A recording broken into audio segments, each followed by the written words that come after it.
Nós temos estudado alguns personagens da Palavra de Deus. É gostoso a gente estudar personagens da Palavra de Deus, né? Que a gente dá um passeio pela história, a gente vai conhecendo as pessoas, né? E a gente sabe que quase 70% dos membros dessa igreja são crentes de primeira geração. E o que acontece é que às vezes a gente entra, não é? E a gente não conhece a Bíblia toda, e de repente está passando por alguns personagens que a gente nunca viu falar, nunca, mas quem é, né? Quem é esse personagem? O que aconteceu? E de repente a história da palavra de Deus, ela se torna viva para nós. E hoje eu quero olhar para mais um personagem da história da palavra de Deus que nos ensina a como fazer diferença na geração em que nós estamos inseridos. E esse personagem é a rainha Esther. É interessante que há um livro chamado de Esther. Quantos já leram o livro de Esther aqui? Amém. Quantos nunca leram o livro de Esther? Levanta a mão, vamos ver. Ok, então é uma boa ideia essa semana dar uma lidinha no livro de Esther, né? Gente, Esther é a história de uma jovem, não é? Que é tomada pelas circunstâncias da vida. Ela é criada pelo seu tio, ela vai para uma grande cidade, e nessa grande cidade o rei, ele tem um problema com a ética da rainha, e ele então destitui a rainha, e ele decide casar-se de novo e nomear uma nova rainha. E os seus conselheiros dizem assim: por que o senhor não faz um grande concurso de beleza, e nesse concurso de beleza o senhor vai eleger a nova rainha? E de repente então Esther, ela é guindada da sua casa, levada por causa da sua beleza, ela ganha o concurso de beleza e ela se torna rainha. E é no meio desse contexto que surge uma grande situação difícil para os judeus.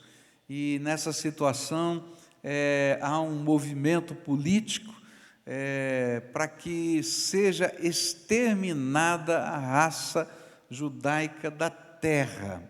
É interessante isso, como esses movimentos aconteceram em vários momentos diferentes da história. E ela está lá no seu palácio, não está sabendo de nada, porque agora ela é rainha, mas ela está cumprindo a ética de ser rainha, e ela quer ser uma boa rainha, mas dentro da ética de ser rainha, ela não podia fazer nada politicamente. E chega o seu tio e diz: olha, a situação é grave, e todos nós vamos morrer, e eu creio que foi por uma hora como essa que Deus te fez rainha, está na hora de você fazer alguma coisa. E é nesse contexto que o livro acontece. Eu queria que você abrisse sua Bíblia no livro de Esther, capítulo 4, e nós vamos escolher esse capítulo para a gente pensar um pouquinho nesse personagem Esther, e descobrir como é que Esther, alguém que está seguindo a sua vida, caminhando normalmente, que não tem grandes sonhos ou grandes planos de grande coisa, está sendo guindada pela vida, descobre o seu dever como cristão e faz diferença nessa terra. A palavra de Deus no capítulo 4 diz assim: quando Mordecai, que era o tio dela, soube de tudo isso, rasgou a roupa em sinal de tristeza, vestiu uma roupa feita de pano grosseiro, pôs cinza na cabeça e saiu pela cidade chorando e gritando. E quando chegou à entrada do palácio, ele não entrou, pois quem estivesse vestido daquela maneira não podia entrar. E em todas as províncias, em todos os lugares onde foi lida a ordem do rei, os judeus começaram a chorar em voz alta, e eles se lamentaram, choraram e jejuaram, e muitos deles vestiram roupas feitas de pano grosseiro e se deitaram sobre cinzas. Esther ficou muito aflita quando as suas empregadas e os seus eunucos lhe contaram o que havia acontecido, e ela mandou roupas para Mordecai vestir, mas ele não quis. E então ela mandou chamar Ataque, um dos eunucos do palácio, que tinha sido escolhido para atendê-la, e ordenou que ele fosse falar com Mordecai para saber o que estava acontecendo e qual era a razão de tudo aquilo. E Ataque foi procurar Mordecai na praça que havia em frente do palácio. E Mordecai contou tudo o que tinha acontecido com ele e disse também a quantia exata que Amã tinha prometido depositar nos cofres do rei como pagamento pela destruição de todos os judeus. Mordecai entregou a Ataque uma cópia do decreto que havia sido lido por toda a cidade de Susã, ordenando que os judeus fossem mortos. E Mordecai pediu a Ataque que levasse a cópia a Ester e explicasse tudo direito, e pedisse a ela que fosse falar com o rei, e insistisse que ele tivesse piedade do povo dela. Ataque fez o que Mordecai tinha pedido, e Ester mandou Ataque entregar a seguinte resposta a Mordecai: é do conhecimento de todos, desde os servidores do palácio até os moradores de todas as províncias, que ninguém, seja homem ou mulher, pode entrar no pátio de dentro do palácio para falar com o rei, a não ser que tenha recebido ordem para isso. A lei é esta: quem entrar sem licença do rei será morto, a não ser que o rei estenda o seu cetro de ouro para essa pessoa. E já faz 1 mês que o rei não me manda chamar. E quando recebeu a mensagem de Ester, Mordecai mandou o seguinte recado para ela: não pense que por morar no palácio, só você entre todos os judeus escapará da morte. Se você ficar calada numa situação como esta, do céu virão socorro e ajuda para os judeus, e eles serão salvos, porém você morrerá, e a família do seu pai desaparecerá. Mas quem sabe, talvez você tenha sido feita rainha justamente para ajudar numa situação como esta. Ester enviou a Mordecai a seguinte resposta: vá e reúna todos os judeus que estiverem em Susã, e todos vocês jejuem e orem por mim, e durante 3 dias não comam, nem bebam nada, nem de dia, nem de noite, e eu e as minhas empregadas também jejuaremos, e depois irei falar com o rei, mesmo sendo contra a lei, e se eu tiver de morrer por causa disso, eu morrerei. E aí Mordecai foi e fez tudo o que Ester havia mandado.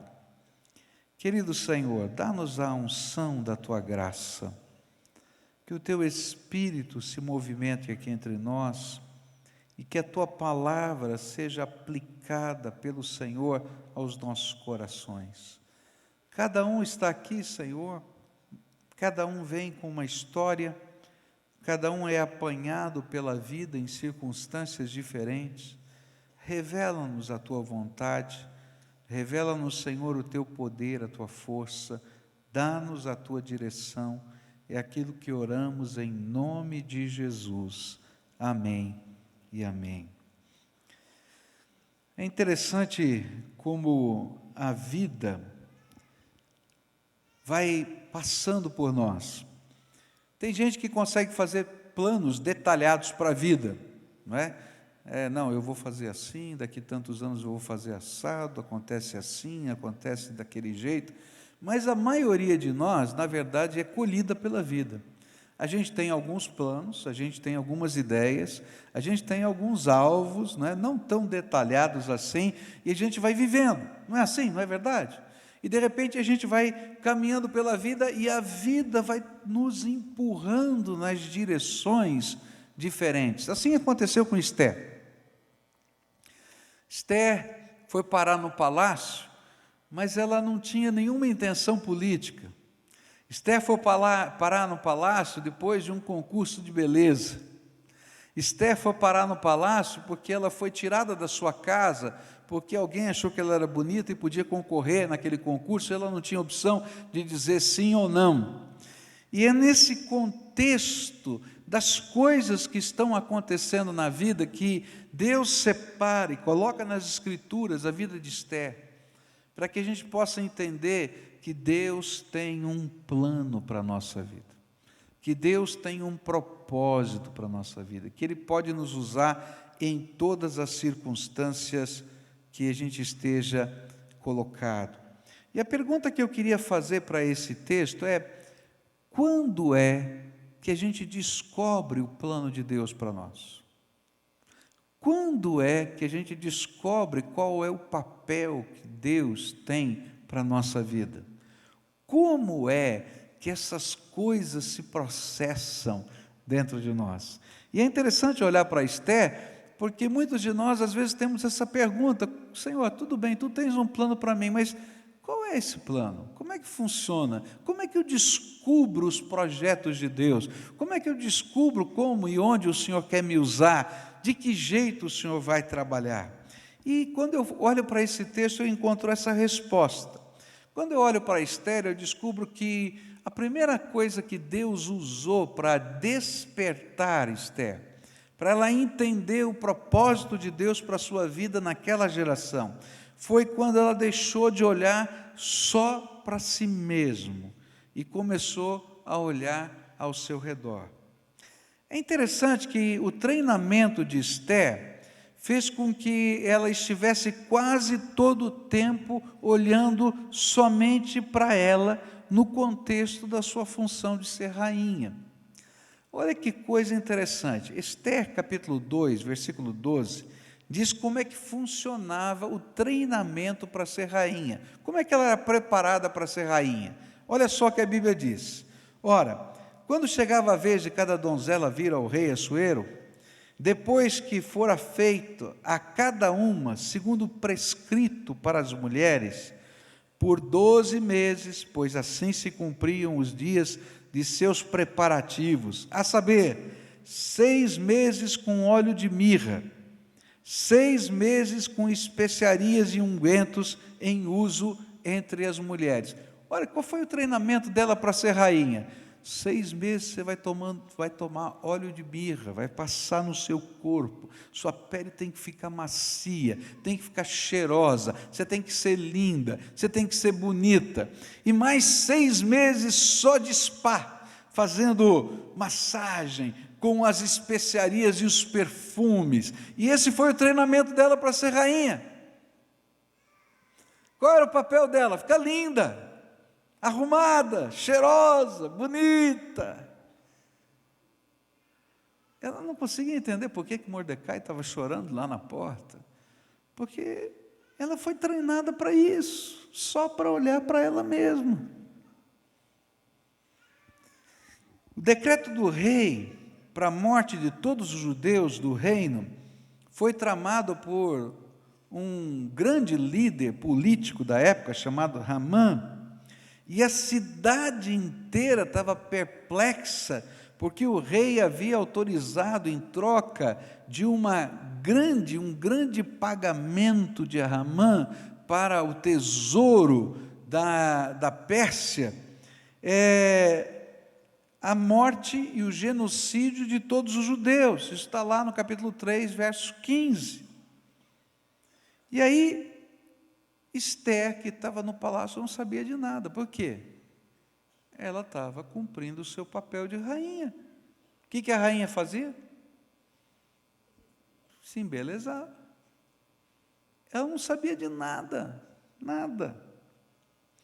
O que a Bíblia vai ensinar para a gente é que nós só começamos a entender o nosso dever como cristão quando os nossos olhos deixam de estar fixados em nós mesmos, nos nossos afazeres, nos nossos alvos, nos nossos problemas, e começamos a olhar ao nosso redor. Se você vive um tipo de cristianismo que quer negociar com Deus só a bênção na tua vida, você nunca vai experimentar a dimensão do poder de Deus que Ele quer derramar sobre você. Não é que Deus não queira abençoar a gente, não é que Ele não queira derramar graça, é que a vida cristã é mais do que um processo mágico, onde eu me coloco na presença de Deus, esfrego a lâmpada, não é, de um jeito certo com a minha liturgia, e Deus, o gênio da lâmpada, é obrigado a me dar o que eu estou pedindo para Ele. Não. Quando a gente entra numa dimensão de uma comunhão verdadeira com Deus, a gente vai descobrir que esse Deus que é amor, que esse Deus que é bênção, esse Deus que nos sustenta, esse Deus que está preocupado conosco, Ele tem propósitos abençoadores para o mundo, abençoadores para essa terra, através da sua vida. E Ele vai despertar você para ser uma bênção nessa terra. Mas a gente não consegue entender isso se os nossos olhos estiverem focados só na gente. E queridos, da mesma maneira que Esther, todos nós estamos sendo treinados por esse mundo para olhar só para o umbigo da gente. Não é verdade? Todo mundo está sendo treinado para só olhar para os seus problemas, para só olhar para os seus sonhos, para só buscar a sua própria felicidade, para só construir o seu reininho aqui na terra. Nós estamos sendo treinados lá nas escolas, nós estamos sendo treinados pela mídia a ser como Esther, a ser pessoas alienadas. A gente está sempre cobrando de alguém alguma coisa, mas a gente não está olhando para a gente e dizer o que eu posso fazer nessa situação. E essas coisas mudam e Deus começa a trabalhar a nossa vida. E a gente pode entender o propósito de Deus quando a gente para de olhar para a gente mesmo e começa a perceber a necessidade que está ao nosso redor. As oportunidades de Deus que estão se abrindo. Os ministérios que podem começar com coisas simples. E aí a gente vai perceber a chamada de Deus para a nossa vida. A grande pergunta que esse texto me faz é: onde os teus olhos espirituais estão fixados? Para onde você está olhando? O que é que você tem pedido em oração? O que é que você é capaz de enxergar? O que é que você é capaz de ver? Porque, querido, se a gente continuar alienado, sem perceber o que Deus quer fazer nessa terra, a gente não vai conseguir ser instrumento da graça de Deus. Então, chega uma hora que Deus vai colocar alguém no portão da tua casa, como colocou no portão do palácio, para gritar: Esther, o que você está fazendo, Esther? Você não está vendo o que está acontecendo no portão da tua casa? Eu estava conversando com um amigo meu, por sinal argentino, não é um grande amigo, mas argentino, né? E esse meu amigo, um pastor, ele foi pregar nos Estados Unidos, e quando ele chegou naquela igreja, tinha sentado na porta da igreja homens de rua, homeless, lá nos Estados Unidos chamam de homeless, e ele teve que pedir licença, porque eles estavam sentados na escadaria, aproveitando a marquise, para se proteger um pouco das intempéries, e as senhoras da igreja tinham feito uma reunião festiva, para ele falar da pobreza na América do Sul, e ele começou a falar da pobreza e tal. E aí, no final de tudo, aquela senhora líder disse: como nós podemos ajudar a pobreza da América do Sul?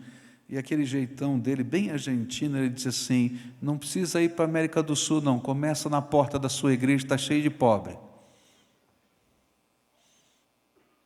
Você está entendendo? Às vezes a gente salta os desafios de Deus na porta de casa, e a gente não consegue enxergar. Segunda coisa que eu aprendo aqui com Esther: quando é que a gente descobre o propósito de Deus para a nossa vida? É que quando Esther percebeu que alguma coisa estava acontecendo, ela fez alguma coisa parecida com aquilo que nós fazemos, quando os nossos olhos deixam um pouquinho de passar por nós mesmos. Ela tentou aliviar sua própria consciência diante das realidades que ela começou a perceber. À medida que Esther foi tomando consciência da realidade presente, daquilo que estava acontecendo, ela tomou algumas atitudes meramente superficiais para aliviar sua consciência.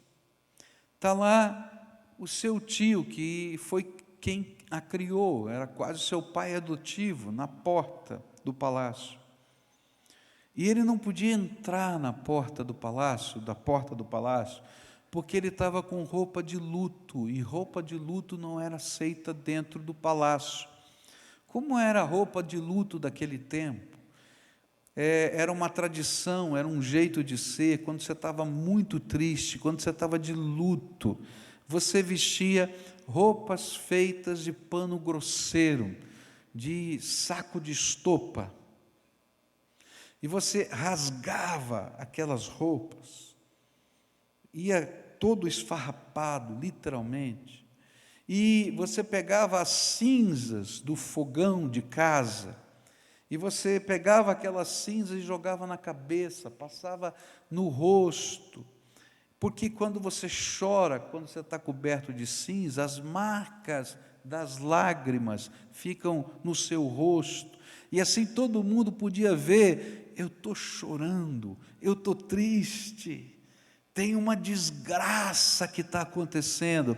E aí os judeus, quando viram aquele decreto, começaram a vestir aquela roupa de luto, e foram para a rua chorar, e você podia ouvir os gritos, o pranto no meio da rua, e está lá Mordecai na porta, diz: eu quero falar com Esther, e o guarda dizia: você não pode entrar porque você não está com roupa adequada, mas eu preciso dizer para ela a desgraça que está acontecendo. E o que Esther faz? É interessante que Esther é tremendamente bem intencionada, e ela então diz a Bíblia que ela ficou muito aflita quando suas empregadas e os seus eunucos lhe contaram o que estava acontecendo, e ela mandou roupas para Mordecai vestir, mas ele não quis.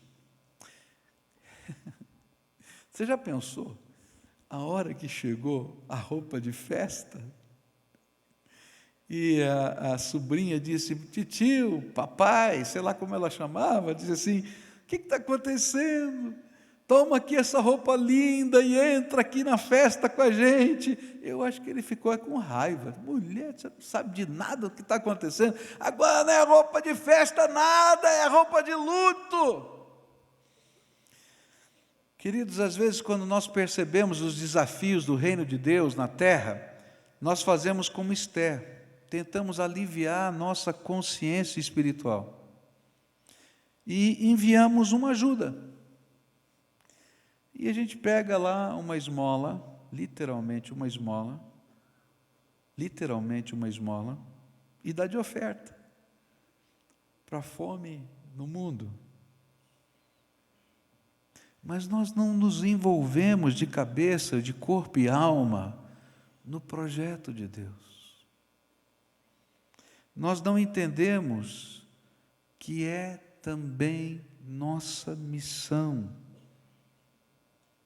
e que a bênção que Deus quer derramar nessa terra não é algo estético, algo bonitinho, mas é a gente colocar a mão na massa e fazer diferença nessa terra. Está entendendo? Quando eu tinha 21 anos de idade, comecei a pastorear, e todo dia passava no farol de uma grande avenida em São Paulo, e tinha um grupo de garotos que pediam esmola no farol, a mais ou menos 300 metros da igreja. E era normal pegar umas moedinhas, pegar algum recurso, pegar umas balinhas, uns doces e dar para eles. Até um dia que Deus falou para mim: você sabia que eles são sua responsabilidade porque eles fazem parte da sua paróquia? Está aqui, ó, na tua região. Nós não temos paróquia, mas essa é a ideia. E aí eu não podia só dar docinho ou balinha.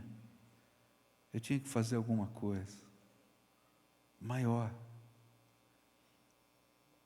Agora, por que a gente olha as realidades e não faz nada? Bom, primeiro porque a gente não quer enxergar a realidade. Segundo, porque a gente sabe que dá trabalho e vai envolver a vida da gente. E aí, para aliviar nossa consciência e até para se desculpar com Deus, a gente faz alguma coisinha, dá uma esmola. Mas, queridos, os projetos de Deus para a nossa vida são muito maiores. E você não pode ter a dimensão do alcance do que Deus vai fazer nessa terra, com gente que nem você, que está sendo empurrado pela vida.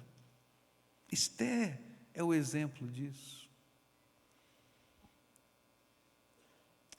Interessante que no próximo estágio ela é confrontada pelo seu tio e manda de volta a roupa para essa mulher, que ela não entendeu nada. Eu não preciso de roupa. Roupa eu tenho em casa, eu saí assim de propósito, porque eu estou de luto. E aí então ela faz o que às vezes a gente faz. O verso 5 diz que ela pegou o melhor secretário dela e mandou.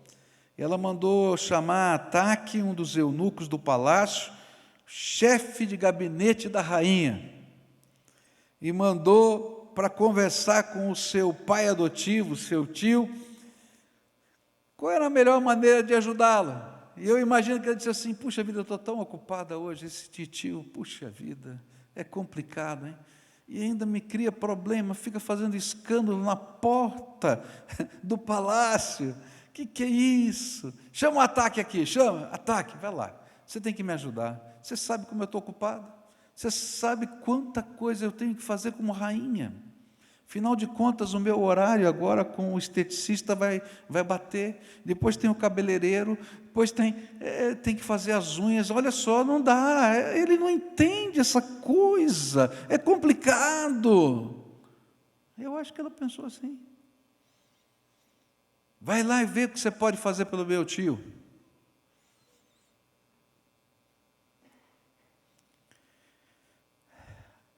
Às vezes nós sofremos a mesma tentação e nós queremos colocar os nossos assessores para fazerem o melhor pelo reino, mas nós não entramos com a nossa vida para o reino.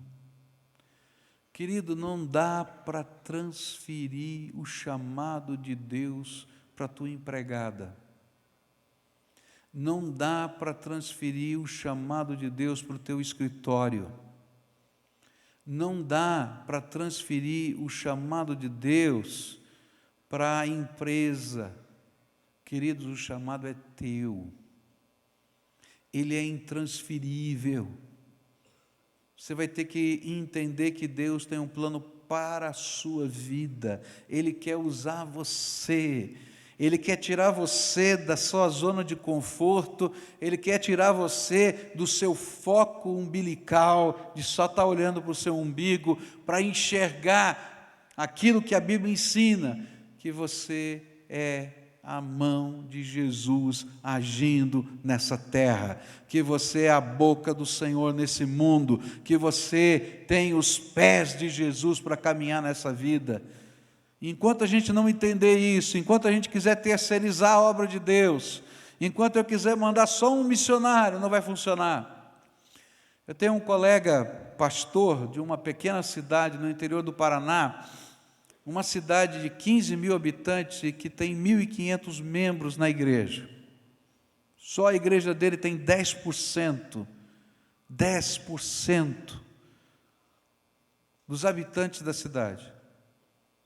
É interessante a história dele. Ele era um engenheiro da Copel. Ele sentiu o chamado missionário, ele foi para essa cidadezinha e começou o trabalho. Ele tinha tirado uma licença não remunerada de 2 anos, ele começou a trabalhar naquele lugar por 2 anos. Muito difícil, porque era uma cidadezinha pequena, ele começava a evangelizar, vinham os problemas sociais, vinham os problemas financeiros de uma cidade pequena, as pessoas migravam para a cidade maior, e todo mundo que ele tinha evangelizado ia embora. Os jovens chegavam na idade de fazer uma faculdade e iam embora, e então a igreja crescia e diminuía, a igreja crescia e diminuía, a igreja crescia e diminuía, 2 anos. E aí no final de 2 anos ele disse assim, eu estou no lugar errado. Sabe de uma coisa? Eu vou voltar a ser engenheiro da Copel, com o salário que eu ganho lá na Copel, eu pago um missionário, o missionário vem aqui e trabalha, eu supervisiono o trabalho dele, quem sabe até eu posso criar uma rede de missionários. Ele foi embora. Alguns meses depois que ele foi embora, colocou o melhor missionário que ele encontrou, adivinha o que aconteceu? A igreja morreu. Porque aquele trabalho não era para outra pessoa, era para ele. E ele entrou em crise e disse assim, Deus, o que eu vou fazer? Estou tentando fazer o meu melhor. E aí o Espírito Santo falou para ele, homem, eu não chamei o Joãozinho que você quer colocar aqui para trabalhar? Larga tudo e vem para cá. E eu vou te ensinar a ser homem de Deus nessa cidade. Aí ele largou tudo. E aí ele deixou de lado aquilo que ele achava, as competências dele, os conhecimentos dele, porque aquilo era obra de Deus. E ele teve que dobrar o joelho e orar e chorar, porque ele não sabia o que fazer numa cidade pequena para que a igreja crescesse. E Deus começou a derramar graça. E Deus começou a derramar graça, porque isso não é questão de competência, é coisa do Espírito de Deus na nossa vida. E essa igreja está lá. Um templo lindo. 10% da cidade. A obra de Deus não é transferível, você não paga para o outro fazer. Se Deus tem um plano para a sua vida, quem tem que fazer é você. Então funciona. O assessor volta e diz para ela assim, Esther, o que ele está pedindo eu não posso fazer. Ele está querendo que você fale com o rei, que você vá lá como rainha e tente salvar o seu povo. Eu não posso fazer, não sou eu, é você. E aí então, queridos, ela fez o que muitos de nós fazemos. Ela achou uma excelentíssima desculpa. Olha só, versículos 10 e 11. Esther mandou Hataque entregar a seguinte resposta a Mordecai. É do conhecimento de todos, desde os servidores do palácio até os moradores de todas as províncias, que ninguém, seja homem ou mulher, pode entrar no pátio de dentro do palácio para falar com o rei, a não ser que tenha recebido ordem para isso. A lei é esta. Queridos, eu não sei se na sua Bíblia está assim, mas tem aspas. A ideia que esse texto está me dando é que, quando ela diz assim, a lei é esta, eu estou copiando para você o texto da lei. Quem entrar sem licença do rei será morto, a não ser que o rei estenda o seu cetro de ouro para essa pessoa, e já faz 1 mês que o rei não me manda chamar. E ela está dizendo assim, não posso me envolver, minha posição não permite, meu código de ética não deixa, o código de ética das rainhas. A outra rainha já foi caçada por não seguir o código de ética das rainhas à risca. E as atitudes de alívio de consciência não produzem frutos para o reino. Até ajude, quem sabe, alguns a produzir algum fruto, mas Deus quer ver você também produzindo os seus frutos. Você tem excelentes desculpas para não se envolver nos projetos de Deus. Todos nós temos, todos nós. a minha vida, o meu tempo, o meu dinheiro, a minha família, a minha casa, a minha, está ouvindo? Mas quem não tem a coragem de vencer esse cordão umbilical que nos liga aos padrões desse dia a dia, não vai ver o poder de Deus acontecendo. E aí, Mordecai vai dizer uma coisa tremenda para essa mulher. Vai dizer assim: Deus vai levantar alguém, porque isso aqui é obra de Deus, mas você vai perder a bênção. E essa é uma das coisas tremendas. A gente não está na obra de Deus só porque Deus tem um plano para nós, ou porque Deus precisa de nós. Queridos, se Deus quiser fazer a obra dele usando uma pedra, Ele faz. Se Deus quiser usar uma mula, como Ele já fez para pregar o Evangelho, Ele vai usar. Agora quem vai perder a bênção é você, porque Ele quer usar a tua vida, e Ele chamou você para ser parceiro do reino nessa terra. Está entendendo? Eu preciso, isso é graça. Segundo a graça que me foi dada, diz Paulo, eu fiz o que fiz. Tudo na nossa vida é graça. E aí, a coisa muda quando a gente tem a coragem de orar para o plano de Deus nas nossas vidas.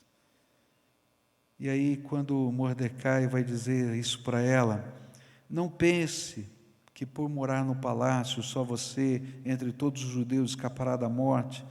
Se você ficar calada numa situação como esta, do céu virão socorro e ajuda para os judeus, e eles serão salvos, porém você morrerá, e a família do seu pai desaparecerá.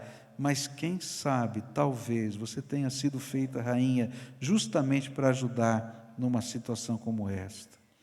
A grande pergunta é: por que Deus fez você quem é?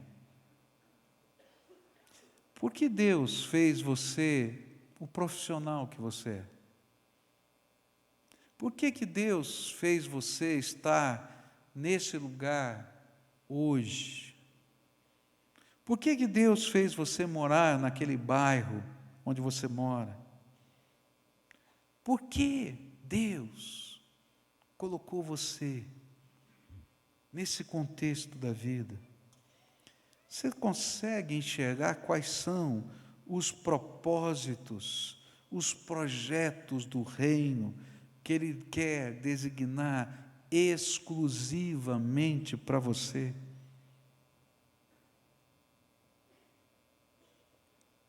Porque se a gente não fizer isso, a gente nunca vai conhecer o poder de Deus na nossa vida. Agora lembra, Deus vai levantar outro, porque a obra de Deus não para. Mas você vai perder a bênção e o propósito da sua missão. E o pior, a Bíblia diz que os seus perderão. Porque, queridos, o que faz diferença nessa terra para os nossos filhos não é que eles conheçam e decorem os preceitos doutrinários da Igreja Batista, mas que eles conheçam o poder de Deus. E eles só vão conhecer o poder de Deus quando virem na sua casa o poder de Deus acontecendo, quando Ele derrama graça para que as coisas aconteçam. É ali que as coisas mudam na nossa vida. E aí, Esther diz: tá bom, eu vou lá. Eu não sei o que vai acontecer. Eu não sei se ele vai estender o cetro ou não vai estender o cetro. Eu só quero uma coisa: peça para o povo de Deus orar, jejuar, buscar a face do Senhor, porque o que eu preciso é de um milagre, o que vocês precisam é um milagre. Eu não tenho competência, mas eu vou dar os passos. E, queridos, é assim que a obra de Deus acontece.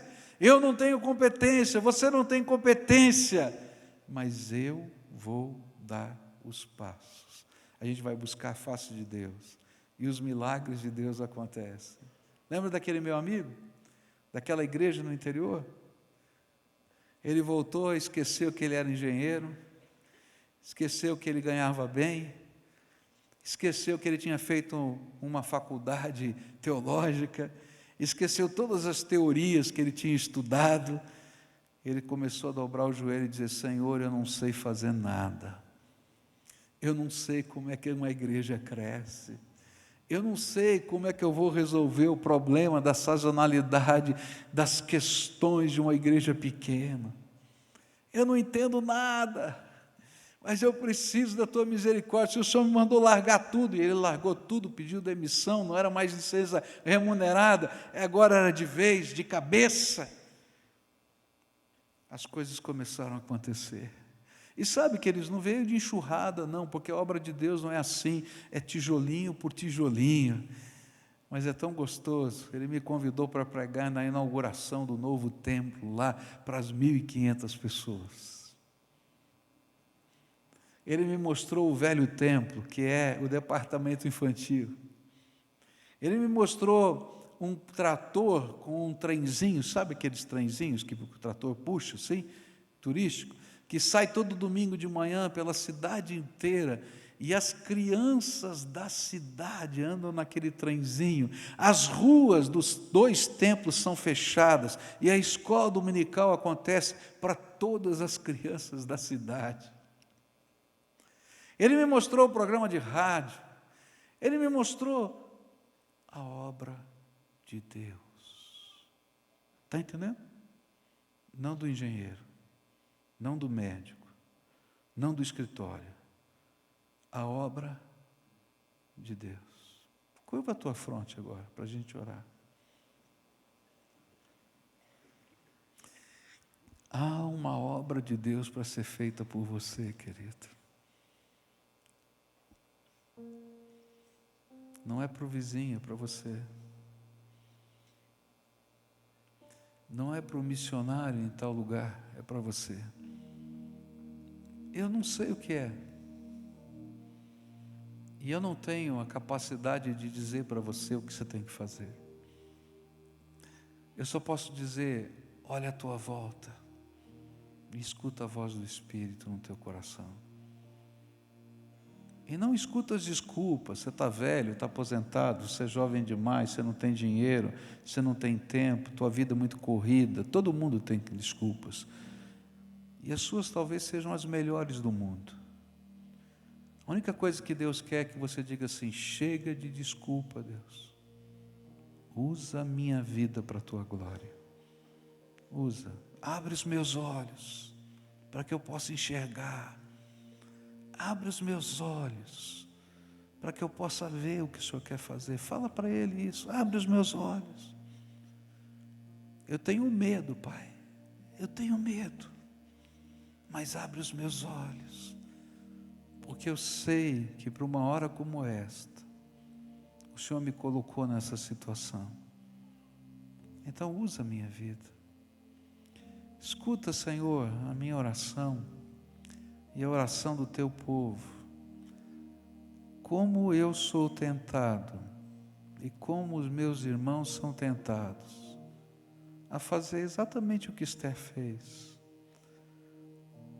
Olhar para a sua vida, para os seus problemas, para os momentos difíceis ou bons, e a gente se perder, Pai, em futilidade. Perdão, Pai, mas a palavra é essa, em futilidade.